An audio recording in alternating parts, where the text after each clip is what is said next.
হায়নারা, এই তো সেদিন জুলাই 2024, আমিও আপনাদের মতো সুন্দর পৃথিবীটাকে দেখতাম।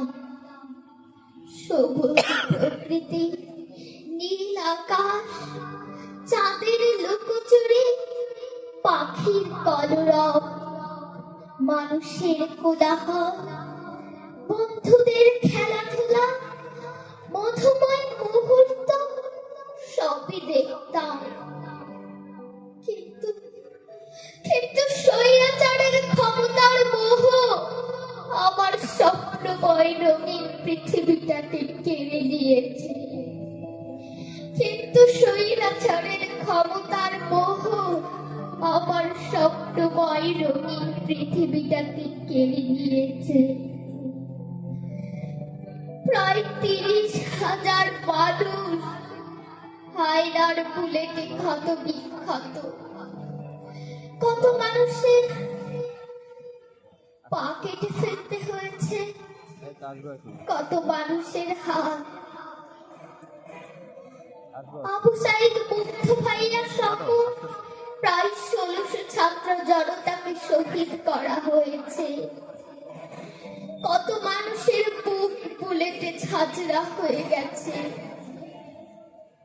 কত মানুষের চোখের আলো নিভে গেছে সারা জন্মের মতো। শুধু আমি নই, অসংখ্য ছাত্র জনতার চোখের আলো কেড়ে নিয়েছে ওই ক্ষমতালোভী স্বৈরাচার। ডাক্তার কাকা চোখ অপারেশন করতে গিয়ে ফুপিয়ে ফুপিয়ে কেঁদেছিলেন।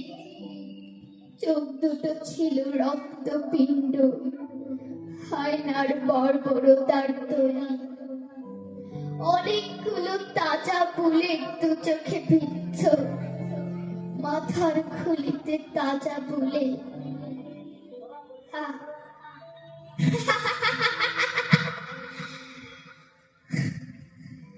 আমার ছোট্ট বুকটাও রাক্ষসের লোভ আর ক্ষোভে ক্ষত বিক্ষত।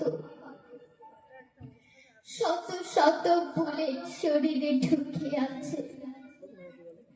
বুলেটের যন্ত্রণায় রাতে এক ফোঁটা ঘুমাতে পারি না। এক এক সময় মনে হয় হারিয়ে যায় কালের অন্ধকারে।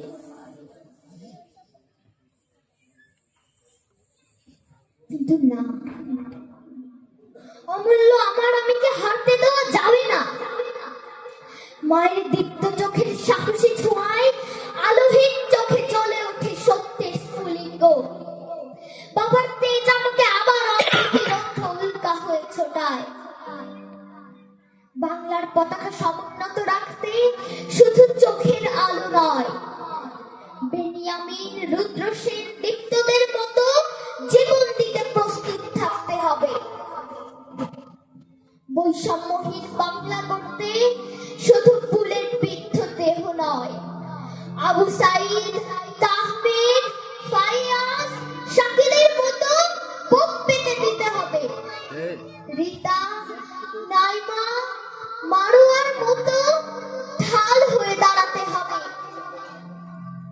শহীদের আত্মারা জেগে আছে রাত্রি দিন। শকুনের দান, আমি 1600 শহীদের রক্তের শপথ নিয়ে বলছি, ওদের রক্ত ছুঁয়ে বলছি,